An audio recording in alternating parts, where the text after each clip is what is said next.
전세 사기 특별법 개정안이 국회를 통과했어. 전세 사기 피해자들을 위한 구제 방안이 시행됐지. 앞으로 전세 사기 당하지 않으려면 경매와 관련해서 딱 세 가지를 기억해둬. 바로 전세 사기 특별법 개정안 세 가지야. 첫째, LH와 같은 공공기관이 경매를 통해 전세 사기 피해 주택을 매입하는 경우가 있어. 매입 과정에서 발생하는 경매 차익, 즉 LH 감정가와 낙찰가의 차익을 피해자에게 현금으로 돌려줘. 피해자에게는 연장기간을 포함하여 최장 20년간 공공임대주택에 거주할 수 있지. 하지만 경매를 다루는 민사집행법에서는 이러한 차익 환급과 거주, 보장 제도가 존재하지 않는다는 사실을 유의하자. 경매에서 입찰자와 이해 관계자들은 감정평가서를 참고해. 이 감정평가는 해당 기관의 의뢰를 받은 감정평가 기관이 수행하며 감정평가서를 기준으로 입찰이 진행돼. 경매 입찰에서 이 감정가를 최초 매각기일의 가격으로 설정하지. 만약 매각기일에 응찰자가 없으면 일정 비율로 가격이 떨어져 처음보다 저렴한 가격으로 다음 회차가 진행돼. 응찰자가 매각기일에 제시한 최저 매각 가격 이상으로 가격을 써낸 사람 중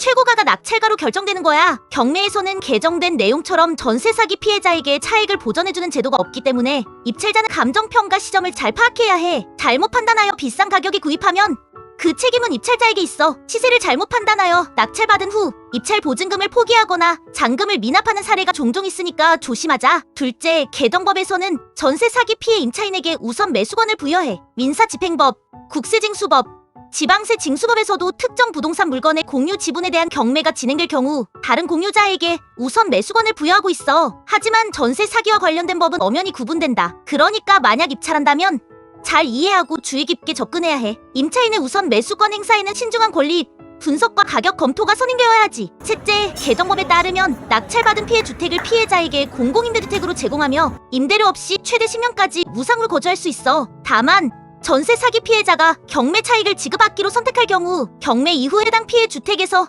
즉시 퇴거해야 한다는 조건이 붙어. 경매에서는 낙찰자에게 대항력이 없는 임차인이 배당기일에 보증금을 배당받기 위해서는 필요한 것이 있어. 바로 낙찰자가 작성해주는 명도 확인서야. 이를 법원에 제출해야 해. 명도 확인서를 제출해야 집행법원은 배당금을 지급하고 명도 확인서가 제출되지 않으면 배당금이 공탁되게 돼. 알려준 세 가지가 어렵게 느껴진다면 반복해서 봐봐. 전세 사기 특별법이 개정되어 시행되고 있지만 여전히 구제받지 못한 많은 피해자들이 있다는 안타까운 상황이야. 실제 경매 현장 조사를 하는 과정에서 아직 전세 사기 피해에 대한 조사가 진행 중인 물건을 접하게 되는 경우가 있어. 피해 요건이 맞지 않아 경매는 계속 진행되고 있는 경우도 매우 많아. 이러한 피해가 반복되지 않도록 피해 유형을 정확히 알고 대비하는 것이 무엇보다 중요해. 특히 경매 제도를 잘 이해하면 전세 사기 예방에 큰 도움이 될 거야. 무자본 갭 투자, 깡통 전세, 부동산 권리 관계 허위 고지, 중개, 대상물의 시세나 보증금 등에 대한 정보를 거짓으로 제공하는 행위 모두 전세 사기에 포함된다.